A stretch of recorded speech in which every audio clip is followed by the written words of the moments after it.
ओम शांति। ओम शांति।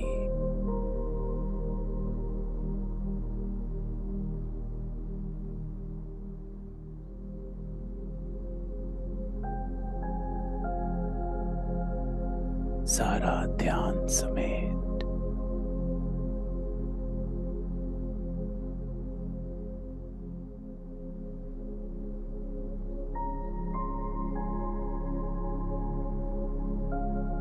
सत स्वरूप में अपने आप को देख।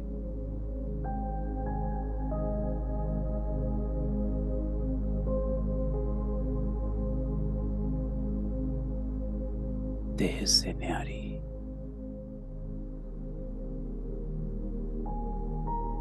अति सूक्ष्म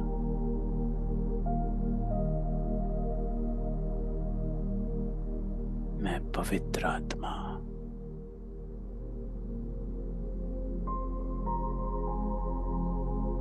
पूरे सृष्टि चक्र में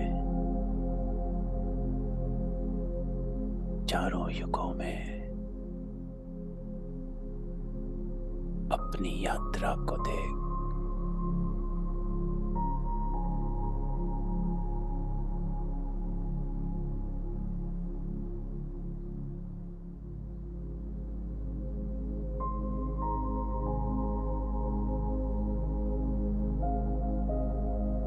मैं देवी आत्मा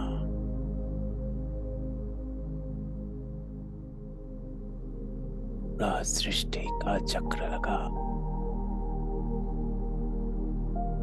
फिर से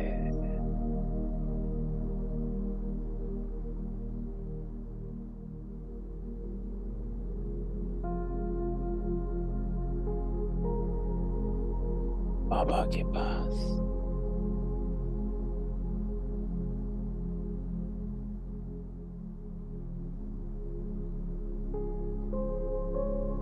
बाबा कहते हैं जब यहाँ आकर बैठते हो तो देही अभिमानी होकर बैठो।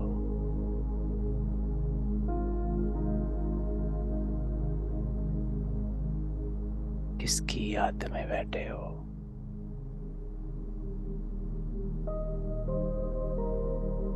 इसके सामने बैठे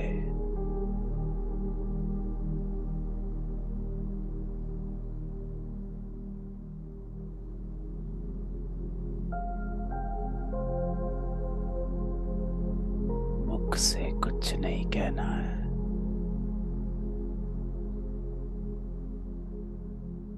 साइलेंस में आत्मा और परमात्मा का मिलन होता।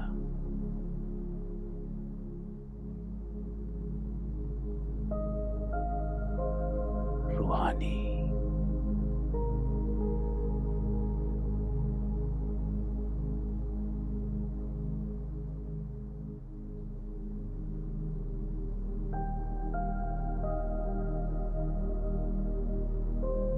बाबा हम बच्चों का आह्वान करता है।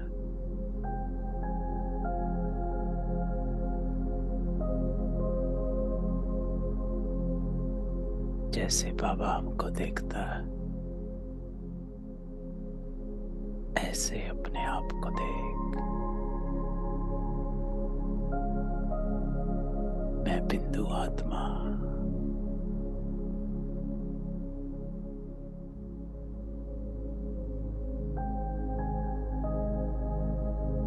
वो सामने बेटा पहला पाठ पक्का करा रहा। तो चले आज हमारा बाबा हमको क्या कहता है।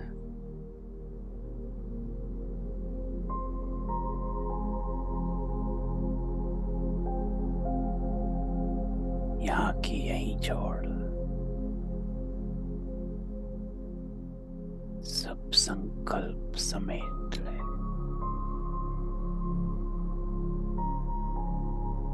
मन बुद्धि से चले बाबा के पास। ओम शांति।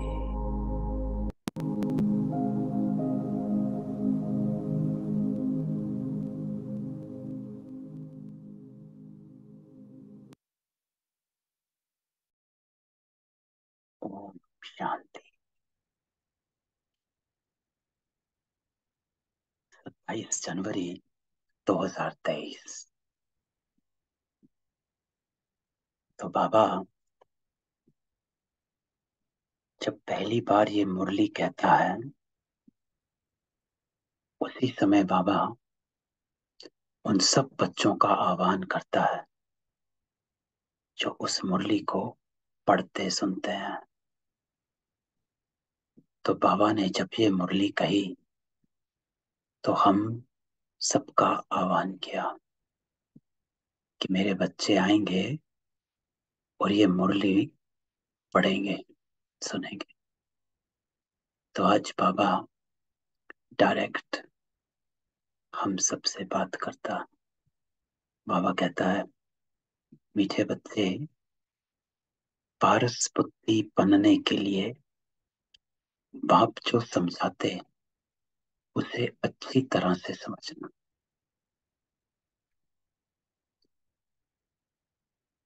स्वयं में धारणा कर दूसरों को कराना। तो आज बाबा 3 बातें कहता है। पहली लाइन में सबसे पहले बाबा कहता है पारस बुद्धि बनना। पत्थर बुद्धि थे। पत्थर बुद्धि अर्थात हमारी बुद्धि इस मिट्टी में अटकी हुई थी, शरीरों में अटकी हुई थी। पारस बुद्धि, पारस क्या करता? बाबा कहता है कि पारस की क्वालिटी होती वो पत्थर को सोना बना। तो आपकी बुद्धि सोने की हो जाए।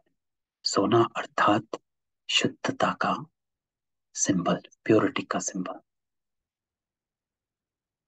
इसलिए सतयुग को सोने का युग कहा जाता, स्वर्ग कहा जाता।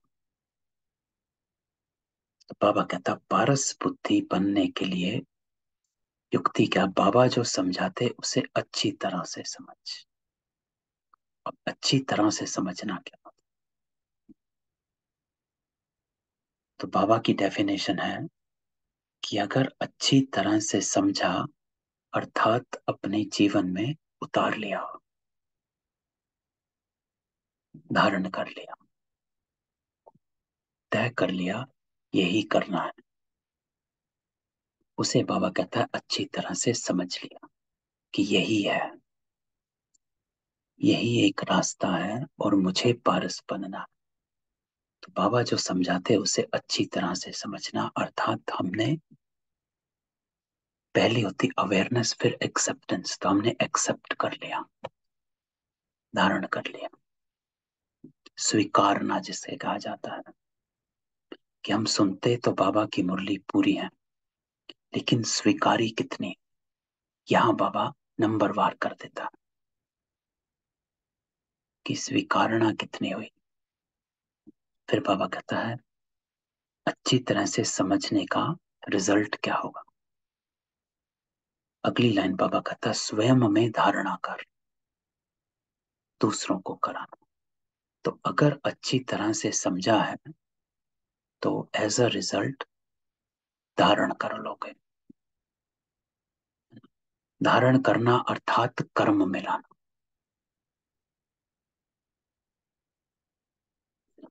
सिर्फ बोल में नहीं लाना, कथनी नहीं, बाबा कहता है करनी।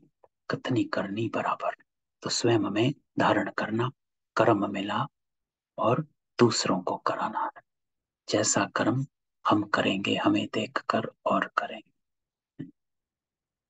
प्रश्न आज बाबा पूछता है कौन सा एक राज बहुत ही कोई है, गोपनीय और समझने का है? बाबा उत्तर देता है निराकार बाप सभी का माता पिता कैसे बनते हैं? वह सृष्टि की रचना किस विधि से करते? ये बहुत ही गुह्य और गोपनीय राज है ना। क्यों गुह्य और गोपनीय है? अपने आप को देख लो। हमारा जो परिवर्तन बाबा करता है वो गुह्य भी है और गोपनीय भी है। गुप्त पुरुषार्थ चलता है। अभी बाबा सृष्टि की रचना कर रहा है, किसी को पता नहीं, कोई समझ नहीं पाता। क्यों? क्योंकि ये बाबा कहता गुह्य और गोपनीय है। It's very मिस्टेरिकल।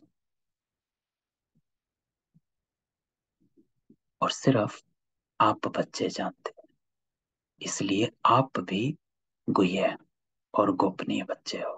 तो बाबा कहता है निराकार माँ माता बिगर सृष्टि तो रच नहीं सकते ना, बच्चे चाहिए। कैसे वह शरीर धारण कर उसमें प्रवेश कर उनके मुख से बच्चे अडॉप्ट करते हैं। ये ब्रह्मा पिता भी है तो माता भी है ना। पिता कैसे? प्रजापिता कहा जाता है ना। ब्रह्मा को प्रजापिता कहते। प्रजा अर्थात मनुष्य सृष्टि। तो ब्रह्मा को कहा जाता मनुष्य सृष्टि का पिता। शिव बाबा को कहा जाता आत्माओं का पिता, है ना। थोड़े दिन पहले बाबा ने मुरली में कहा है। तो वो ब्रह्मा पिता भी है तो माता भी। माता कैसे? बाबा हमेशा बताते कि मैं ब्रह्मा के प्रवेश कर इनके थ्रू आपको अडॉप्ट कर, तो वो माता बन गई। ये बात बाबा कहता है बहुत ही समझकर सिमरण करने व स्मृति में रखने की है।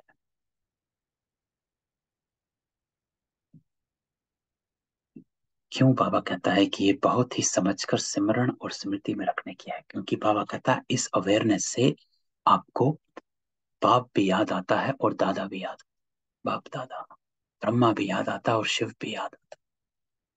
इसलिए इसको स्मृति में रखना है कि हम किसकी संतान है। मुच्छावली ब्राह्मण भी हैं और शिववंशी बच्चे भी। तो आज गीत भी बाबा ने इसी पे बजाया। बाबा कहता है तुम ही हो माता पिता तुम। तो चलो बाबा के साथ बैठ बाबा का गीत सुनते हैं और इसके स्वरूप में स्थित हो जाते हैं, इसके अर्थ में स्थित हो जाते हैं बाबा के साथ बैठ।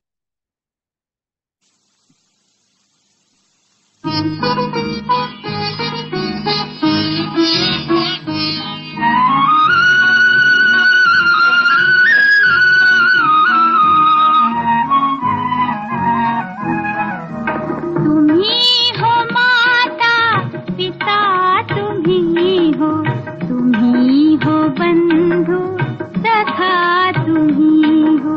तुम ही हो माता पिता, तुम ही हो, तुम ही। ओम शांति। तो बाबा कहते हैं जिसको मात पिता कहते हो तो जरूर फरमान पिता ही करेंगे। यह तो माता पिता कंबाइंड है ना। तो बाबा कहता है ये कहता कौन है, फरमान कौन करता है कि किसको माता पिता कहना है? बाबा कहता है पिता ही कहेंगे। और ये माता पिता कंबाइंड, बाप दादा, ब्रह्मा बाबा और शिव बाबा। तो जो गीत बाबा बजाता है तुम ही हो माता पिता तुम ही हो, तो किसकी स्मृति में बैठ गए? बाबा कहता है ये बात मनुष्यों के लिए समझना बड़ा डिफिकल्ट है। मनुष्य अर्थात किस बुद्धि से इसको सुन रहे। 2-3 हफ्ते पहले बाबा ने एक मुरली चलाई थी जिसमें बाबा ने एक लाइन कही थी कि आसुरी बुद्धि से सुनोगे तो ज्ञान बैठेगा नहीं, ईश्वरीय बुद्धि से सुनोगे तो झट समझ में आ जाए। तो ये समझ में और एक्सेप्ट बाबा कहता तभी होता जब रूहानी बुद्धि से बैठते हो, अर्थात अपने को उस ईश्वर के बच्चे समझकर बैठते हो, आत्मा समझकर बैठते हो। इसलिए बाबा कहता है मनुष्यों के समझने की बात नहीं। अगर ऐसे ही ऑर्डिनरी बैठ जाएंगे तो ये अर्थ समझ में नहीं आएगा। लाइन सुनेंगे लेकिन उस अर्थ को एक्सेप्ट, अनुभव नहीं करते। तो बाबा कहता है ये बात मनुष्यों के लिए समझना डिफिकल्ट, और यही मुख्य बात है समझने की। तो बाबा कहते हैं यही इंपॉर्टेंट है कि माता पिता कौन, ये कंबाइंड कैसे है, कैसे शिव बाबा ब्रह्मा में आता है, कैसे शिव बाबा उसके थ्रू हमको अडॉप्ट करता है, कैसे अपना बनाता है। तो बाबा कहता है निराकार परम पिता परमात्मा, जिसको पिता कहा जाता उनको माता भी कहते हैं। ये वंडरफुल बात है ना। तो शिव बाबा को भी माता पिता, वो ईश्वर परम पिता परमात्मा को बाबा कहता है उनको माता भी कहते हैं। ये भी वंडरफुल है। तो कैसे दोनों का शिफ्ट होता है। माता पिता, जब आप यहाँ बैठे हो तो ब्रह्मा भी, ब्रह्मा माता और शिव बाबा पिता, वो माता पिता है ना। और ब्रह्मा माता पिता भी है, ब्रह्मा पिता भी है और ब्रह्मा माता भी है। कैसे? क्योंकि वो प्रजापिता है। और फिर शिव बाबा पिता भी है और माता भी है। कैसे? क्योंकि वो पालना भी करता है और वो हमारा सब सब आत्माओं का पिता। तो बाबा कहता है जिस निराकार परम पिता परमात्मा जिसको पिता कहा जाता उनको माता भी कहते हैं। हम्म, तो मात पिता हम बालक तेरे, तेरी कृपा ते सुख कनेरे, है ना। यही गीत गाते आए। तो बाबा कहते हैं उनको माता भी कहते आए, क्योंकि भगवान तो एक ही है, परमात्मा तो एक ही है, तो उसको माता भी कहते हैं। ये वंडरफुल। बाबा कहता है परम पिता परमात्मा मनुष्य सृष्टि रचेगा तो माता जरूर चाहिए। अब बाबा बताता है कि वो आकर किसको माता बनाता है। ये बात बड़ी कोई है और कोई की बुद्धि में कभी आ ना सके। अब वो है सभी का बाप, तो माता भी जरूर चाहिए। वो पिता तो है निराकार, फिर माँ किसको रखें, शादी तो नहीं की होगी, हैं? तो बाबा कहता है ये है अति गुह्य गोपनीय समझने की बात। नए नए तो समझ ना सके, कंफ्यूज हो जाए कि कौन माता कौन पिता, किस संबंध से। तो बाबा कहता है जिस संबंध से जिसको देखते हो वैसे आपको समझ आता है। ब्रह्मा भी माता पिता बन जाता है, शिव बाबा भी माता पिता है, और फिर शिव पिता है और ब्रह्मा माता है। ये क्या है? और ये कंबाइंड है। तो बाबा कहता है पुराने भी मुश्किल समझकर उस स्मृति में रहते हैं कि ब्रह्मा को माँ समझते हैं, अडॉप्टेड है, पालना करते हैं। तो बाबा कहते हैं बच्चे ही माँ बाप की स्मृति में रहेंगे ना। भारत में लक्ष्मी नारायण को भी कह देते तुम मात पिता हम बालक प्यारे। तो राधा कृष्ण के आगे भी जाकर यही कहते तुम मात पिता। अब वह तो है प्रिंस प्रिंसेस। तो बाबा कहता कि भक्ति में तो सबको, सब जिसके भी आगे गए, देवता के आगे गए, उन सबको माता पिता ही कहते आए। अब तुमको समझ में आता है कि माता पिता है कौन। तो बाबा कहता है उन्हों को माता पिता कोई बेसमझ भी ना करे। मनुष्यों की तो कहने की टेव पड़ गई है, आदत पड़ गई, परंतु ये बात ही न्यारी है। तो बाबा कहता है लक्ष्मी नारायण को तो उनके बच्चे ही कहेंगे तुम माता पिता, है ना। पहले भी बाबा ने कई बार बताया कि लक्ष्मी नारायण को तो उनके बच्चे ही माता पिता कहेंगे।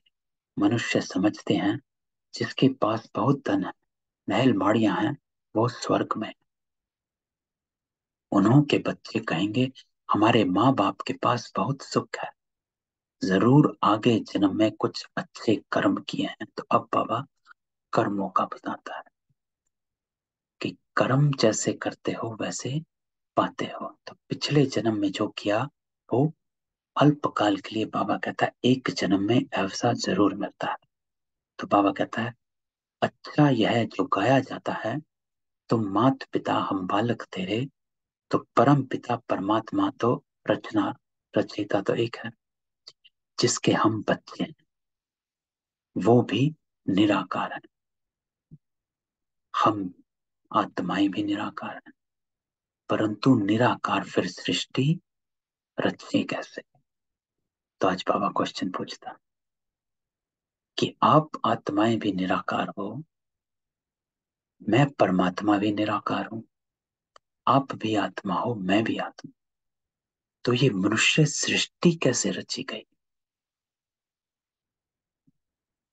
तो बाबा कहता है माता बिगर तो सृष्टि रची नहीं जा सकती। यहाँ बाबा कहता है माता का पाठ शुरू होता है, वंडर है सृष्टि रचने का। एक तो परमात्मा रचयिता है नई दुनिया का, पुरानी दुनिया में आकर नई दुनिया रचते, परंतु कैसे रचते ये बड़ी कोई है बात। जो निराकार को हम माता पिता कहते हैं, बाबा खुद समझाते, मैं बच्चों को अडॉप्ट करता हूं, पेट से बच्चे निकलने की बात ही नहीं, इतने ढेर बच्चे पेट से कैसे निकले?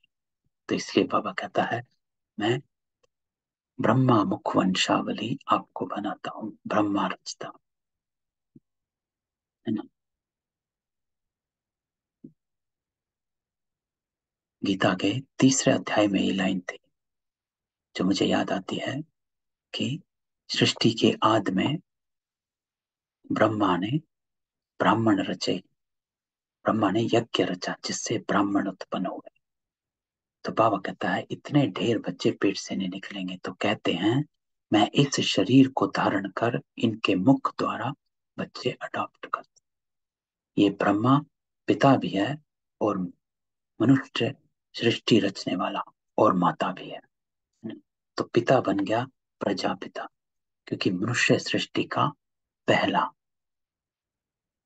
पहली पवित्र आत्मा ब्रह्मा है, जिसको एडम कहते हैं, आदम कहते हैं। और माता भी है, और माता बाबा कहता है क्योंकि मैं उनके मुख द्वारा आप ब्राह्मणों की रचना कर, जिसके मुख से बच्चे अडॉप्ट करता हूं। इस रीति बच्चों को अडॉप्ट करना ये सिर्फ बाप का काम है ना?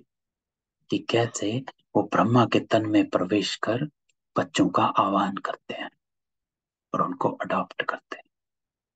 सन्यासी तो बाबा कहता कर ना सके, उन्हों के हैं जिज्ञासु, फॉलोअर्स, शिष्य। यहां तो हुई रचना की बात। तो बाबा कहता है सन्यासियों के फॉलोअर्स होते हैं और बाबा के बच्चे हैं, अंतर है। बाबा आपको फॉलोअर्स नहीं बनाता, बच्चा बनाता, अंतर है। तो बाबा इनमें प्रवेश करते हैं, ये है मुख वंशावली। जो कहते तुम माता पिता हम बालक तेरे, तो माता ये सिद्ध हुई, वो बाप इसमें प्रवेश हो रचते हैं। तो बाबा कहता है ये बूढ़ा प्रजापिता भी ठहरा, फिर माता भी बूढ़ी ठहरी, बूढ़ी ही चाहिए ना। अब बच्चों को माता पिता को याद करना पड़े। तो बाबा कहता है अब आपने सुना माता कौन पिता कौन, तो अब आपको क्या करना है, माता पिता को याद कर। क्यों दोनों को याद करना है? क्योंकि शिव बाबा बताता है क्या करना है, श्रीमत शिव बाबा की है। लेकिन कैसे करना वो ब्रह्मा बताता, इसीलिए माता पिता दोनों को याद कर, है ना। इसीलिए कहा जाता फॉलो फादर फॉलो ब्रह्मा, क्योंकि कैसे करना है, जैसे ब्रह्मा बाबा ने किया वैसे करता चल। तो बाबा कहता है इनकी तो प्रॉपर्टी है नहीं, अर्थात ब्रह्मा की, तुम बनते हो वारिस, इसलिए इनको बाप दादा कहते। तुमको प्रजापिता ब्रह्मा से प्रॉपर्टी नहीं लेनी, ये दादा ब्रह्मा भी शिव बाबा से लेते, इनको दादा भी तो माता भी कहा जाता है। तो आज बाबा भिन्न भिन्न संबंधों का विश्लेषण करता है, बताता है। तो बाबा कहता है ये दादा भी है तो माता भी है, नहीं तो माता पिता कैसे सिद्ध हो, माता पिता बगैर बच्चे कैसे हो। ये बड़ी कोई है समझने और सिमरण करने की बात है। क्योंकि कई बच्चे शुरू शुरू में यज्ञ में ब्रह्मा बाबा के पीछे खूब पड़ा करते थे कि ये कौन है और ये क्यों है। तो इसीलिए आज शिव बाबा की मुरली जो चली है वो इस पे चली है कि ब्रह्मा के महत्व को जानो। ब्रह्मा नहीं तो आप नहीं। आप तभी आते हो जब ब्रह्मा आता है। जब तक ब्रह्मा ब्राह्मण ना बने तब तक आप ब्राह्मण नहीं बन सकते। इसलिए इस संस्था का नाम शिव कुमार शिव कुमारी नहीं रखा गया, ब्रह्मा कुमार ब्रह्मा कुमारी रखा, क्योंकि आप ब्रह्मा की मुख वंशावली बच्चे हो। शिव की तो आत्माएं हैं, लेकिन आप जो इस मनुष्य रूप में हो, प्रजापिता इसलिए उसे कहा जाता, इसीलिए क्योंकि आप प्रजापिता की संतान, तो ब्रह्मा कुमार कुमारी कहलाए। तो बाबा आप पिता हो, इस माता द्वारा हमने जन्म लिया, ब्रह्मा बगैर हम नहीं आ सकते, है ना। जिसने आपको बनाया वो ब्राह्मणी, जिसने उस ब्राह्मणी को बनाया वो भी कोई ब्राह्मणी, और जिसने उस ब्राह्मणी को बनाया वो ब्रह्मा बाबा, है ना। तो अपने को ही देखो, जिसके थ्रू आप ब्राह्मण बने उसका सबसे पहली सीढ़ी को टच करोगे तो ब्रह्मा बाबा है। तो हम इस माता द्वारा ही हमने जन्म लिया है, टचिंग वहीं से आई। तो बरोबर बाबा कहता वर्षा भी याद आता, याद उस बाप को करना है, शिव बाबा को। ज्ञान से तुम समझ भी सकते हो कि कैसे बाप पतित दुनिया में आता है ना। ज्ञान मिला तो बाबा ने बताया कैसे आता हूं और क्यों आता हूं, किसके लिए आता हूं। तो बाबा कहता जब शिव बाबा को याद करते हो तो अपने को भी याद करो कि तुम क्यों बैठे हो, क्यों याद कर रहे हो, किस लिए कर रहे हो, क्या बन रहे हो। बाबा कहते हैं जिसमें प्रवेश करता हूं ये हमारा बच्चा भी, तुम्हारा बाप भी और फिर माता भी, तीनों संबंध एक से।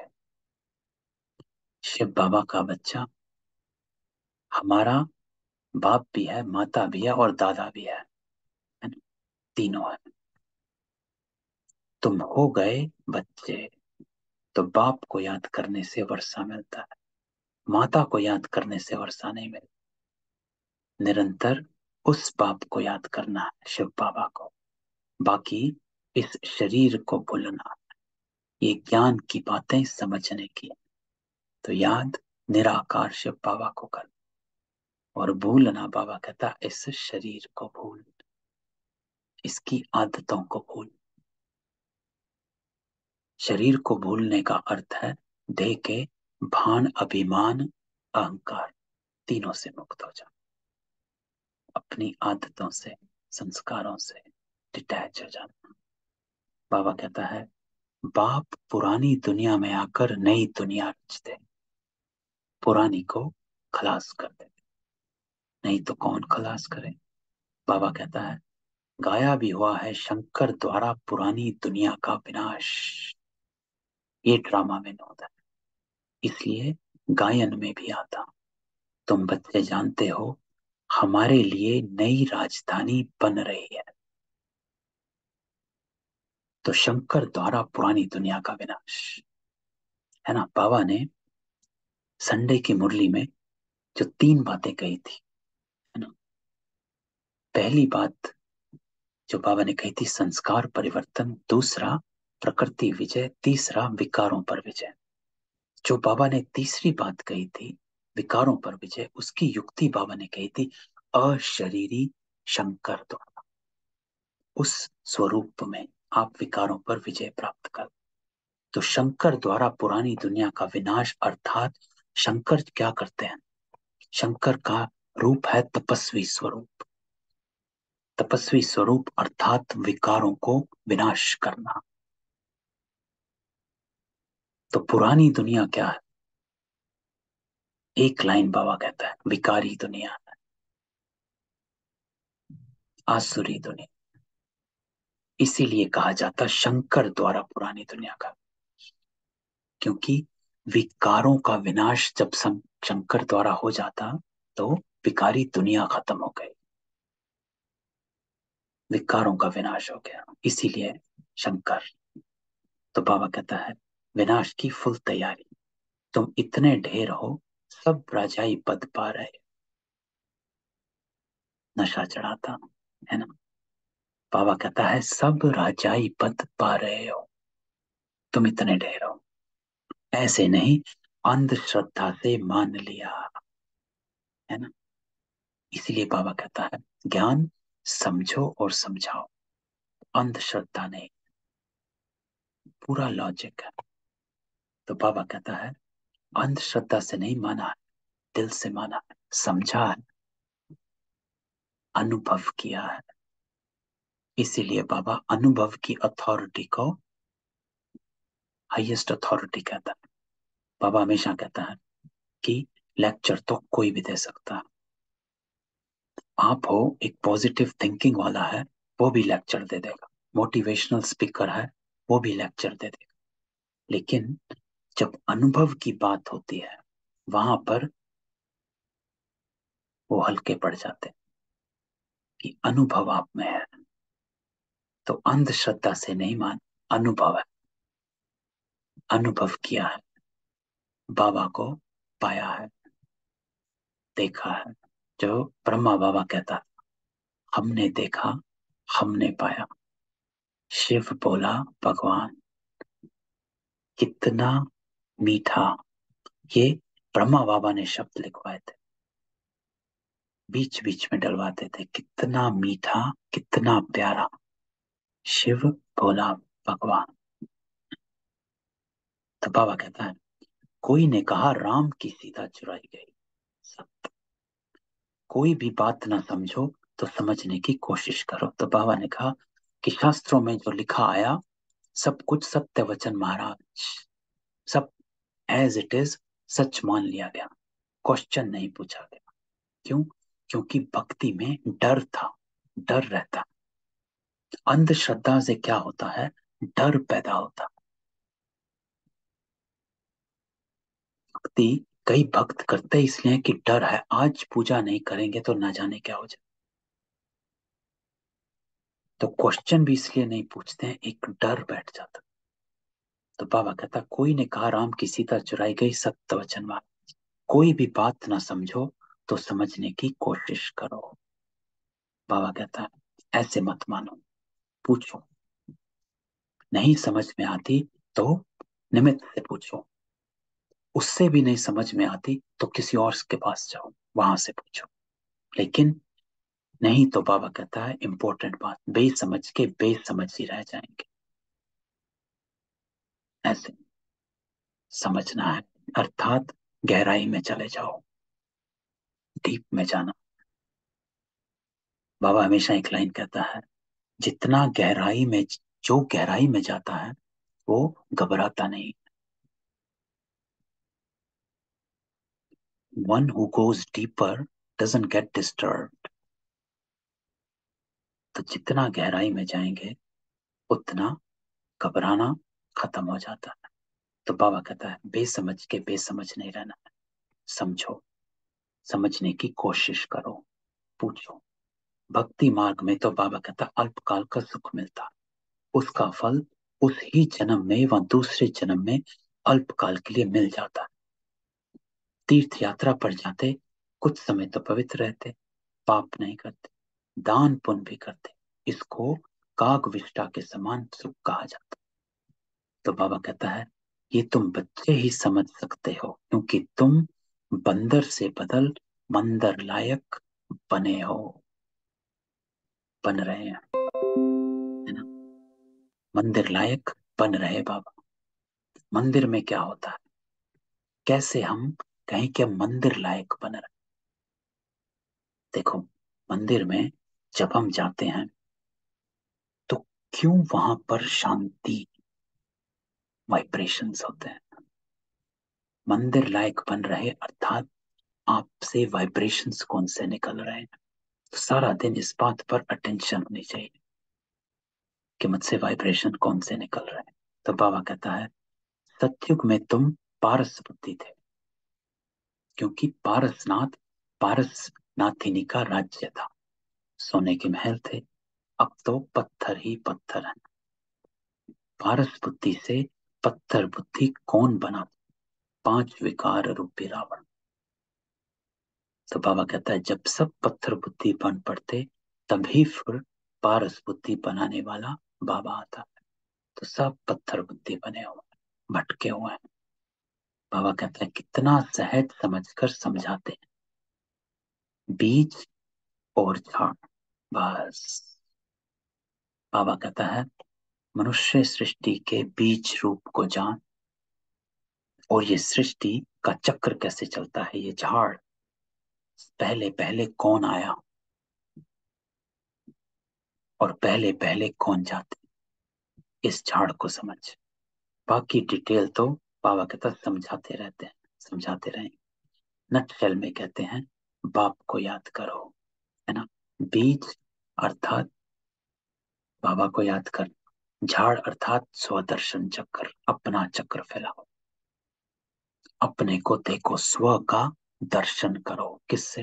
दिव्य बुद्धि से। जब बाबा दर्शन करवाता है तो बाबा कहता है दिव्य बुद्धि के नेत्र से अपने आप को रियलाइज करना है, विजुअलाइज नहीं करना। रियलाइज करना अर्थात उन गुणों को इमर्ज करना। गुण और शक्तियां, जिस स्वरूप में हम याद करते हैं अपने आप को, उस स्वरूप के गुण और शक्तियों को इमर्ज करो कि उस स्वरूप की विशेषता क्या है, उस स्वरूप का कर्तव्य क्या है। इसको कहा जाता है स्वरूप में स्थित हो जाना। एक 1974 की या 76 की मुरली, उसमें एक बाबा ने इस पर मुरली चलाई कि स्वरूप का अर्थ क्या है, उसको जानो। बाबा कहता है पहले स्वरूप को जानो। जैसे आनंद स्वरूप कहा, तो आनंद बाबा कहता होता क्या है, आनंद होने की विशेषता क्या है, आनंद आने से अनुभव क्या होता है, और फिर उस अनुभव में अपने आप को स्थित करो। ऐसे ही जब अपने आप को देवी देवता स्वरूप कहते हो, तो देवी देवताओं की विशेषता क्या है, उनके गुण क्या है, उसमें स्थित होना। सिर्फ रूप को नहीं देखना है, इसलिए स्वरूप कहा गया, सिर्फ रूप नहीं कहा गया। रूप अर्थात विजुअल देखना, स्वरूप करना अर्थात स्व मैं आत्मा वो बन गई। तो बाबा कहता है, नटशेल में कहते बाप को याद करो जिससे वर्षा मिलता है, माता को याद करने की जरूरत है। बाबा कहते हैं बच्चे मुझे याद करो, तो जरूर बच्चों ने माता से जन्म लिया होगा, जन्म लिया बाप से वर्षा लेने के लिए। ये इंपॉर्टेंट है, वर्षा लेने के। और बाबा का वर्षा है शांति का वर्षा। सतयुग तो प्रालब्ध है, संगम युग पर वर्षा बाबा से लिया, शांति का वर्षा, आनंद का वर्षा, पवित्रता का वर्षा। अगर संगम पर वर्षा ले लिया तो सतयुग का वर्षा तो मिल ही गया। तो यहां पर मैंने लिया बाबा से वर्षा, यहां पे लिया पवित्रता का, आनंद का। मैं हमेशा कहता हूं जब कभी अशांत हो जाते हो तो बाबा के साथ 2 घड़ी बैठ जाओ और बाबा को बस एक बात कहनी, बाबा मुझे शांति का वर्षा दे दे। बस देखो कैसे खींच आती है। तो बाबा कहता है तो इस माता को भी छोड़ो, सब देहधारियों को छोड़ो। बाबा कहता ब्रह्मा को भी छोड़ो, सब देहधारियों को छोड़ो, क्योंकि अब वर्षा बाप से लेना है। क्यों?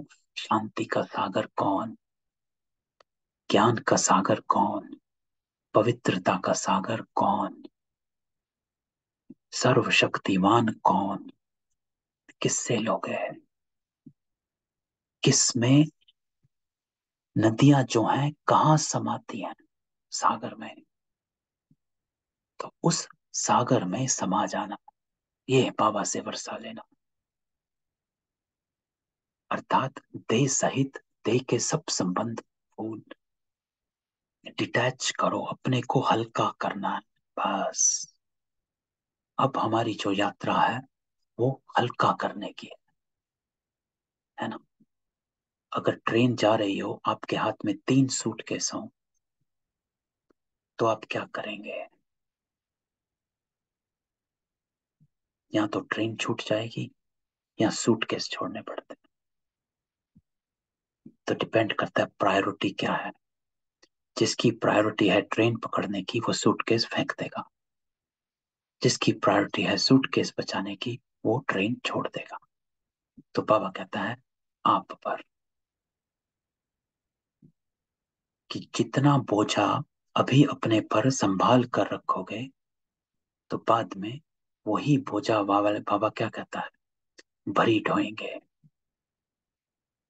जो पुरुषार्थ नहीं करेंगे वो बाकियों के आगे भरी ढोएंगे, दास्ता दासी बन। तो बाबा चॉइस कहता है आपकी है। तो अब बच्चे समझ गए कि हम आत्मा रूहानी बाप के बच्चे हैं, और फिर जिस्मानी माता पिता के भी बच्चे बने। वो बेहद का बाप नई सृष्टि रच दे। भारत स्वर्ग था ना, तो वो सृष्टि रची किसने? बाबा ने। ये लक्ष्मी नारायण स्वर्ग के मालिक थे, अब नहीं। बेहद का बाबा समझाते, तुम हर जन्म में हद का वर्षा लेते आए, है ना, यही करते आए। बाबा कहता है तुम, बेहद का बाप समझाते हैं, तुम हर जन्म में हद का वर्षा लेते आए, अर्थात इकट्ठे करते आए। ये भी चाहिए, वो भी चाहिए, यहां से वहां से, इसकी बात उसकी बात। नर्क में तो है ही हद का वर्षा, स्वर्ग में हद का वर्षा नहीं कहेंगे। बाबा कहता है वो है बेहद का वर्षा, क्योंकि बेहद के अर्थात सारे सृष्टि के मालिक हैं, और कोई धर्म नहीं। तो बाबा कहता है हद का वर्षा शुरू होता द्वापर से, सतयुग में बेहद का। तुम प्रारब्ध भोगते हो। तो बाबा हमसे बात करता है, कौन आए थे सतयुग में? हम ही थे, हम ही हैं, और हम ही बनेंगे। ऐसे ही नहीं बैठे हैं। बाबा हमेशा कहता है कोई कोइंसिडेंस नहीं कि आप बाबा के बने हो, पहले भी बने थे। क्योंकि बाबा हमें तीनों कालों में देखता है, हमारे आद को देखता है। बाबा हमको कहता है तुम अपने जन्मों को नहीं जानते, मैं जानता हूं। कॉन्शियस को हमारी ऊपर उठा देता है। स्मृति, स्मृति दिला देता है कि तुम कौन हो। बाबा कहता है वहां तुमको बेहद की बात चाहिए, यथा राजा रानी तथा प्रजा। प्रजा भी कहेंगे हम सारे सृष्टि के मालिक। अभी तो प्रजा ऐसे नहीं कहेगी कि हम सारे सृष्टि के मालिक हैं। अभी तो हदें लगी पड़ी। बाबा कहते हैं, वो कहते हैं हमारे पानी के अंदर नहीं आ सकते, ये टुकड़ा हमारा है। तो बाबा कहते हैं बाउंड्रीज इतनी है ना, इस देश की उस देश की। तो बाबा कहते हैं हमारे पानी के अंदर नहीं आ सकते, ये टुकड़ा हमारा। वहां प्रजा भी कहेगी हम विश्व के मालिक। हमारे महाराजा महारानी लक्ष्मी नारायण भी विश्व के मालिक। ये अभी हम समझते हैं कि वहां एक ही राज्य रहता है, वो है बेहद की बादशाही। बाबा कहता है भारत क्या था किसकी बुद्धि में भी नहीं है। तो बाबा कहता है ऐसा भारत किसी को नहीं पता। तुम बच्चों को अब शिक्षा मिलती है कि बेहद के बाबा से वर्षा लो, बस। और वर्षा लेने की युक्ति बाबा बताता है, कल भी बताई थी। बाबा कहता है कल कहा था एक ही लाइन में, तन मन धन समर्पित। उनको बाबा रिटर्न में ताकत देता है ना? कल की मुरली में वो ताकत बाबा का वर्षा है, वो हिम्मत बाबा का वर्षा है, वो रूहानियत बाबा का वर्षा है, वो पवित्रता बाबा का वर्षा है। वो हमको सत्य कर्म करना सिखलाता है। तो बाबा का बनकर हम अगर सत्य कर्म नहीं किया तो क्या किया, है ना। ये अवेयरनेस जो मैं कहता हूँ हमेशा, ये अवेयरनेस में साथ में रखता हूं। जब बाबा को याद करता हूँ तो बाबा का ये बाबा हमको सत्य कर्म करना सिखलाता, तो मुझे सत्य कर्म ही करना। बाबा कहता, हम कहते हैं तो जरूर हम ले रहे हैं। बेहद का बाप है ही स्वर्ग का रचयिता। गाया भी जाता है 21 पीढ़े राज्य भाग। पीढ़ी क्यों कहते हैं, क्योंकि वहां बूढ़े होकर मरेंगे, वहां अकाल मृत्यु नहीं होगी, माताएं कभी विधवा नहीं, रोना पीटना नहीं होगा। यहाँ तो कितना रोते पीटते हैं, वहां बच्चों को भी रोने की दरकार नहीं। यहाँ तो बच्चों को रुलाते रहते हैं कि मुख बड़ा हो, वहां ऐसी बात है।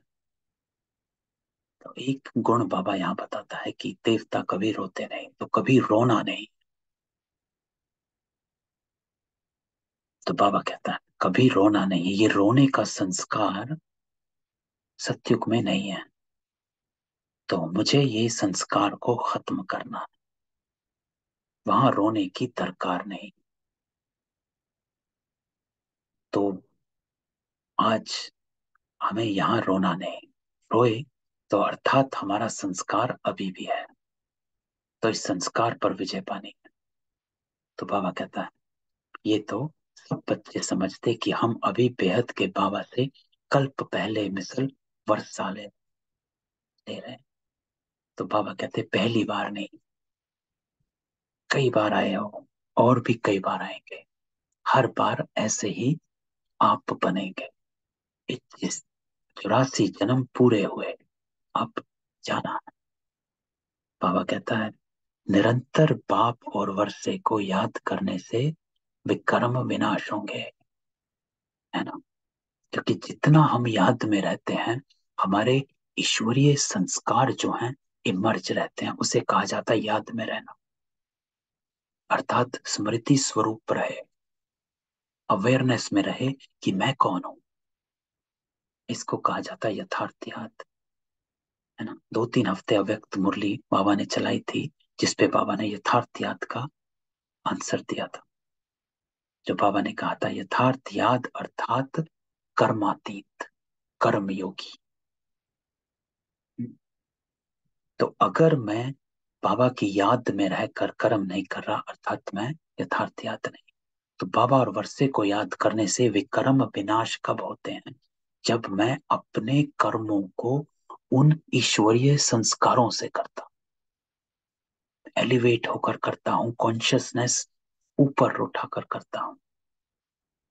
मन मनाभव का अर्थ बाबा कहता कितना सहज, गीता भल झूठी परंतु उसमें कुछ ना कुछ तो सच है। मुझ अपने बाप को याद करो। श्री कृष्ण तो ऐसे नहीं कहेंगे कि मुझे याद करो, तुमको मेरे पास आना है। परमात्मा सभी अभी सर्व आत्माओं को कहते हैं। बाबा कहता है तुम सभी आत्माओं को मच्छरों सदृश आना है, तो जरूर आत्मा परमात्मा बाप को ही फॉलो करेगी। श्री कृष्ण ऐसे नहीं कहेंगे कि मुझ आत्मा को याद करो, उनका नाम ही कृष्ण है। आत्मा कोई भी नहीं कह सकती, आत्माएं सभी भाई भाई हैं। तो बाबा कहता है उनका नाम कृष्ण है, आत्मा का नाम नहीं।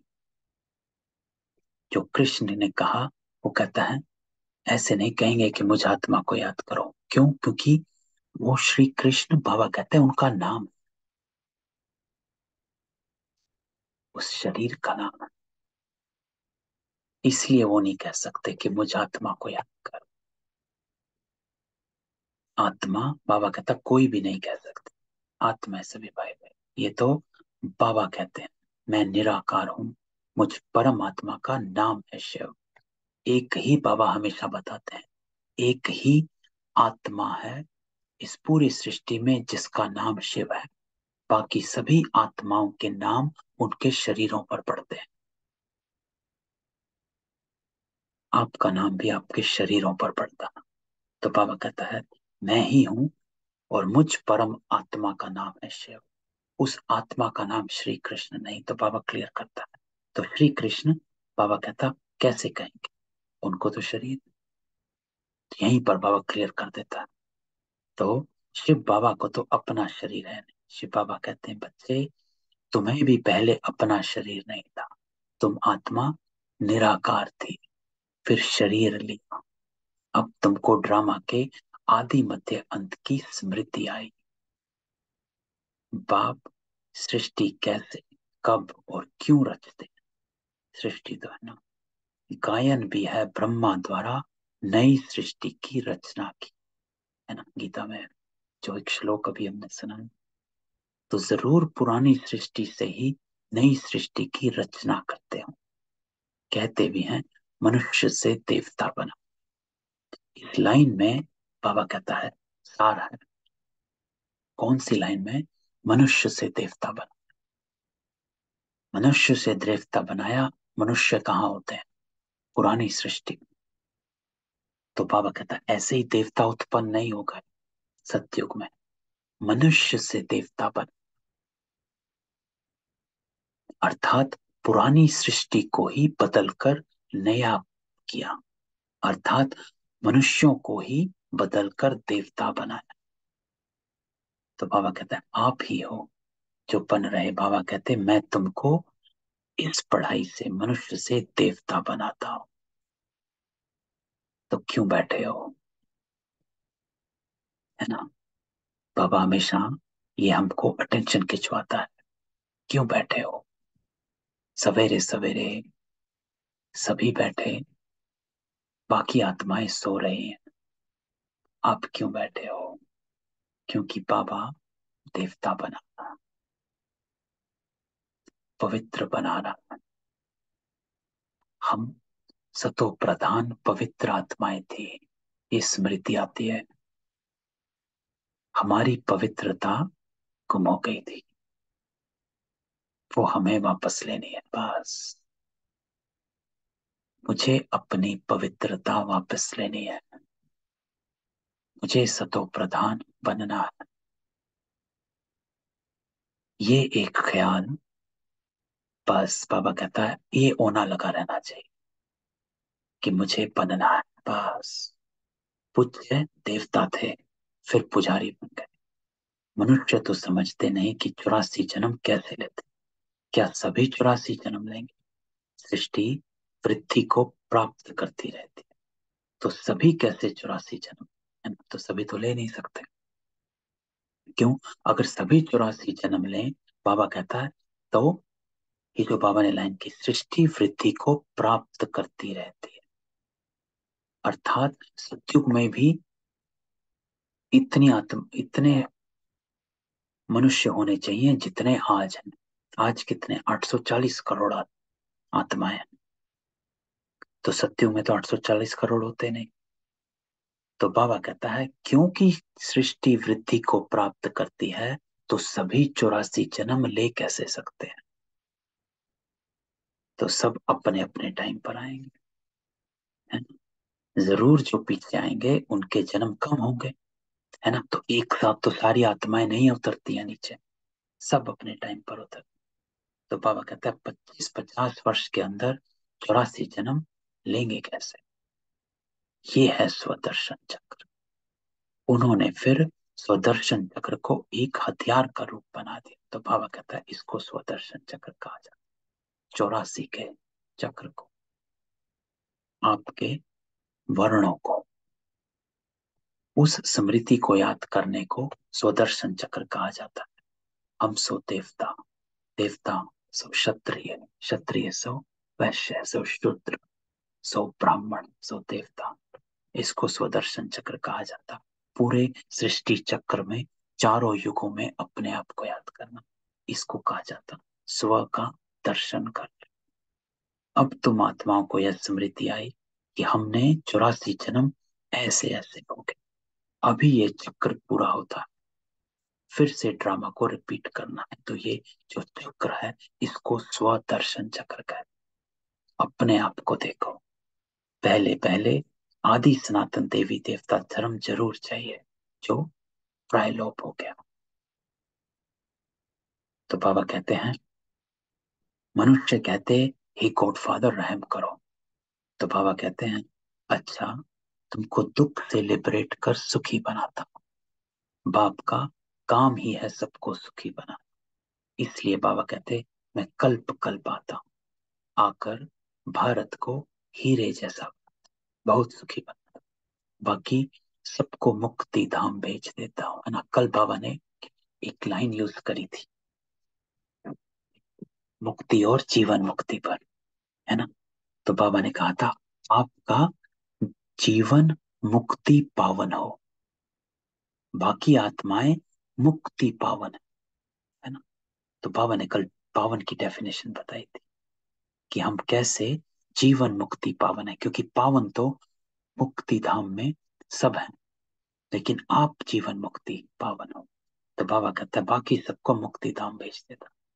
भक्त चाहते भी भगवान से मिलने, क्योंकि सुख के लिए तो सन्यासियों ने कह दिया एकाग विष्टा समान सुख है, तो इसीलिए सन्यासी सुख नहीं चाहता।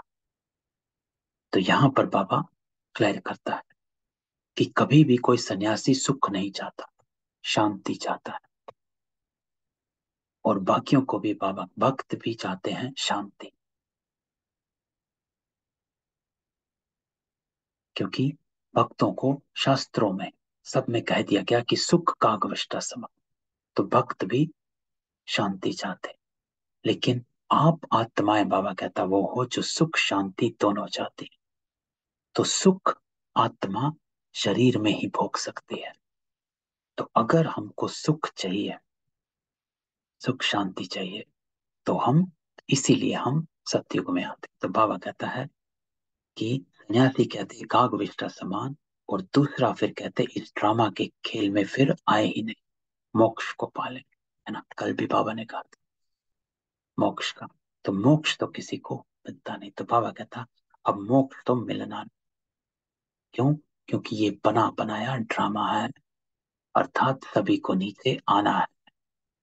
कोई भी ऐसी आत्मा नहीं, बाबा कहता है, जो ऊपर रह सके, सबको नीचे आना। ये बना बनाया ड्रामा है। क्यों? क्योंकि ये रिपीट होता है। अगर सब नीचे ना आए तो ये रिपीट नहीं होगा। बाबा हमेशा कहता है, जब सारी आत्माएं नीचे उतर जाएंगी, जैसे नाटक के अंत में सभी किरदार सामने आ जाते हैं, तब अंत होता है। तो सारे सृष्टि की, बाबा कहता है, हिस्ट्री ज्योग्राफी को तुम बच्चे अभी जानते हो कि ये कैसे चक्र लगाते, जिसको ही स्वदर्शन चक्र कहा जाता। इसको कहा जाता स्वदर्शन चक्र, कि पूरी सृष्टि में अपने पार्ट को देखो, चारों युगों में, पांचों वर्णों में अपने आप को स्मरण करो। बाबा कहता है, ये जो दिखाते हैं स्वदर्शन चक्र से सभी के सिर काटे, कंस पथ का नाटक दिखाते, ऐसा कुछ भी है नहीं। यहाँ हिंसा की बात ही नहीं, ये तो पढ़ाई है। बाबा कहता है पढ़ना है और बाप से वर्षा लेना, बस। बाप से वर्षा लेने के लिए किसको कत्ल करते हैं क्या? वो होता है हद का वर्षा। बाबा कहता यह है बेहद का, बेहद के बाबा से बेहद का वर्षा लेना है, बस। बाबा कहता है ये होना लगा रहे फिक्र कि मुझे बाबा से वर्षा लेना, सुख शांति प्रेम पवित्रता आनंद, ये वर्षा है बाबा, तो ये लेना है। बाबा कहता है गीता में लड़ाई आदि की कितनी बातें लिखती, वो तो कुछ भी है। पांडवों की लड़ाई वास्तव में कोई के साथ है नहीं। यह तो योग बल से बेहद के बाप से तुम बच्चे वर्षा ले रहे हो नई दुनिया के लिए। इसमें लड़ाई की कोई बात नहीं। क्यों वर्षा ले रहे हैं? बाबा कहता है नई दुनिया के लिए, ताकि ये संस्कार आपको नई दुनिया में दैवी गुण धारण करे। तो मीठे मीठे सिखिलते बच्चों प्रति माता पिता बाप दादा का याद प्यार गुड मॉर्निंग। रूहानी बाप की रूहानी बच्चों को नमस्ते। तो हम रूहानी बच्चों की रूहानी बाप दादा को याद प्यार नमस्ते और गुड मॉर्निंग। धारणा, आज बाबा क्या कहता है, आज की अवेयरनेस, आज बाबा हमें किस स्मृति में कहता है कि रहो। आज बाबा कहता है इस स्मृति में रहो कि हम बाबा से 21 पीढ़ी का वर्षा लेने के लिए निरंतर बाप और वर्षे को याद करने का पुरुषार्थ करना, कि हम बाबा से वर्षा लेना है। और वर्षा लेने के लिए बाबा क्या कहता है, याद योग बल से बेहद के बाप से तुम बच्चे वर्षा ले रहे हो, है ना। ये जो लाइन बाबा ने बोली अंत में, वर्षा लेना है योग बल से, अर्थात याद।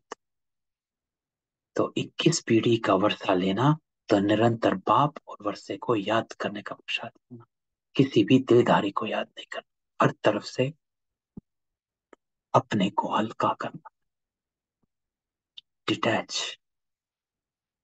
जितना हम अपने को अंतर्मुखता की ओर लेकर जाएंगे, अर्थात अंतर्मुखता अर्थात कोई भी बाहर का रस मुझे खींचे नहीं, इसको कहा जाता अंतर्मुखता। कि कोई भी व्यक्ति हो, वैभव हो, आदत हो, संस्कार, कुछ भी मुझे खींचे नहीं। मैं अपने आप को अपने निज स्वरूप में स्थित रखती हूँ। कर्म में आया और फिर वापस। तो बाबा कहता है दूसरा, बुद्धि में स्वदर्शन चक्र फिराते रहना, अर्थात हम कौन थे। चारों युगों में सभी वर्णों में अपने आप को देख। तो बाबा कहता स्वदर्शन चक्र फिराते रहो। स्वदर्शन चक्र फिराना अर्थात हम पूज्य थे, उन गुणों को इमर्ज करना। फिर पुजारी 84 जन्मों का चक्र पूरा किया, फिर से रिपीट होना है, हमें फिर से पूज्य बनना। ये स्मृति ही स्वदर्शन चक्र। ये पूरी रिपीटेशन जो बाबा कहता है कि क्या थे, इस स्मृति को, अपनी आदि मध्य अंत को याद कर। कौन थे, पूज्य से विचारी, लेकिन हम फिर से पूज्य बन रहे। इसको कहा जाता पूरा रिपीट चक्र, अर्थात पूज्य के गुणों को इमर्ज करना, पूज्य के कर्तव्य को इमर्ज करना, पूज्य की विशेषताओं को इमर्ज करना। कि हम पूज्य कैसे बने। पूज्य कौन बने, देवता बने। देवता पूज्य हैं, तो हम पूज्य थे, फिर पुजारी बने, अब फिर पूज्य बन रहे। ये है स्वदर्शन चक्र। बस। तो बाबा ने दो बातें कह दी आज। एक, बाबा की याद से वर्षा लेना है। दूसरा, स्मृति में क्या रखना है, बुद्धि में क्या रखना है, कि हम पूज्य थे। तो अर्थात मेरी जो परख और मेरा जो निर्णय है वो इस आधार पर हो कि मैं पूज्य आत्मा हूं। तो कोई भी नकारात्मक निर्णय ना हो, सब निर्णय सकारात्मक, सतो प्रधान अवस्था। यही स्मृति मुझको सब जगह से डिटैच रखती है। वरदान बाबा कहता है, समानता द्वारा समीपता की सीट ले, फर्स्ट डिवीजन में आने वाले विजयी रत्न बाबा। तो आज बाबा वरदान देता है, विजयी रत्न भव, विजयी रत्न बन जाओ। कैसे? युक्ति बाबा कहता है, समानता द्वारा समीपता।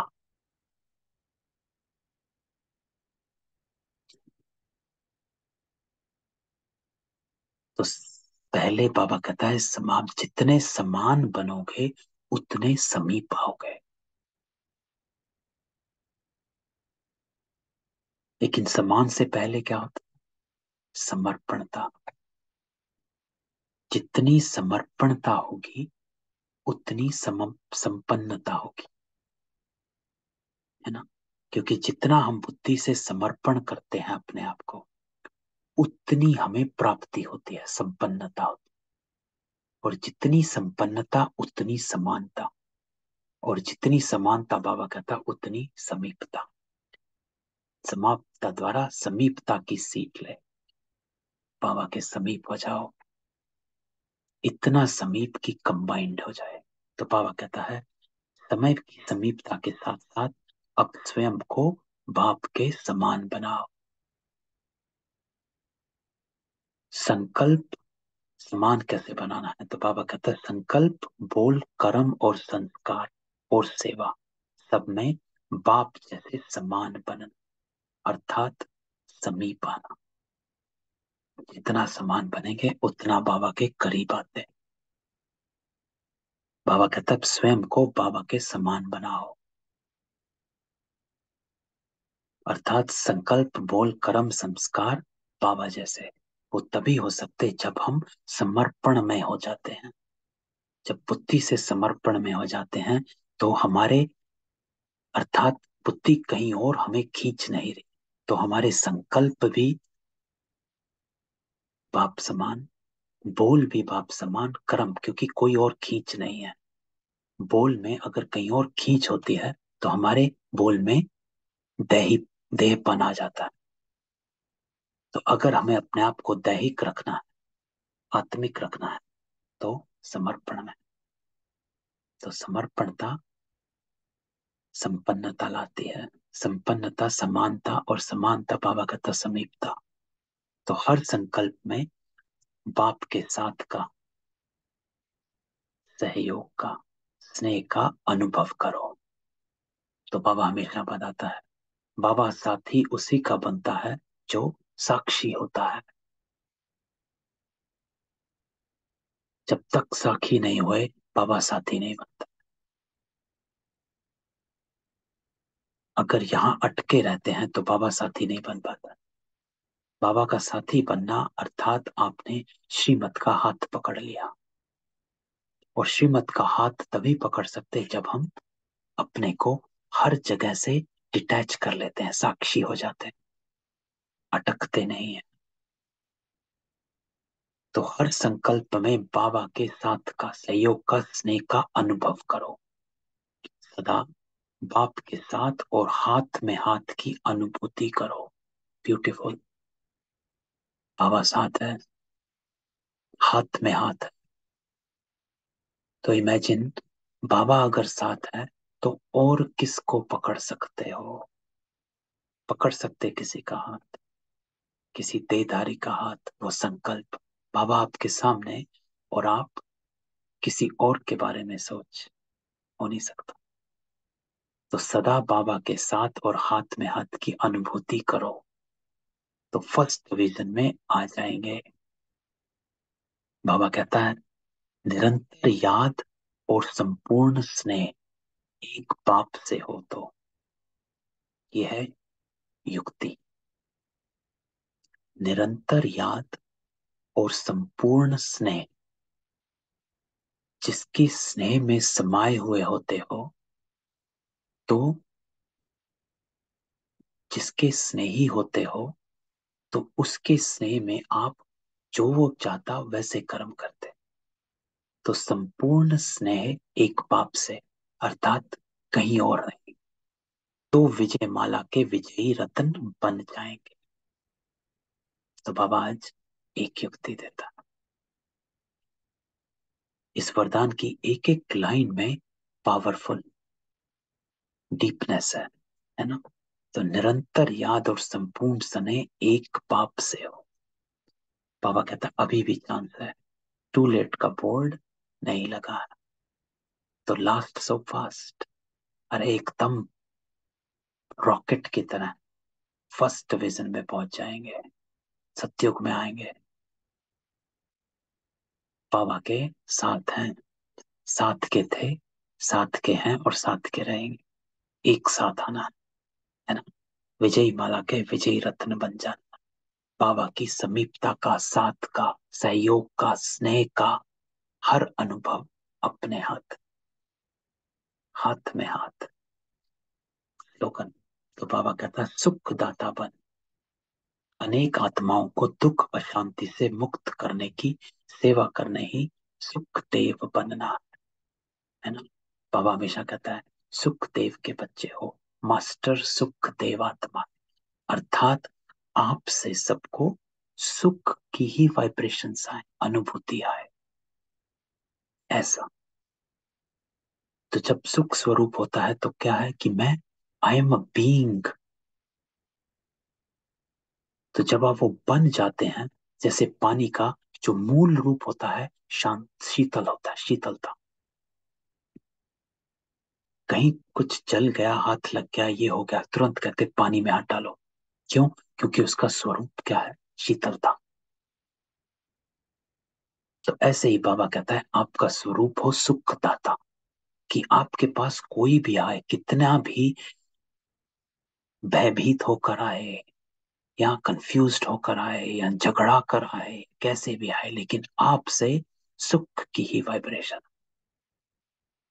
क्योंकि आपको अनेक आत्माओं को दुख अशांति से मुक्त करने की सेवा कर, जिसको बाबा ने कल कहा था रूहानी सेवादारी हो। बाबा ये चीज सिखलाता है। तो ठीक है, ये थी आज की बाबा की मुरली। मैं सबको अनम्यूट करता हूँ, कोई क्वेश्चन हो तो पूछ सकते हैं। ओम शांति भाई जी। ओम शांति अनुबैन। तुम एक ओम ओम शांति भाई शांति जी, भाई गुड जी। मॉर्निंग। गुड ओम मॉर्निंग भाई जी। ओम शांति। Om Shanti, good morning. एक हैंड रेज्ड ओम है शांति भाई जी, गुड मॉर्निंग।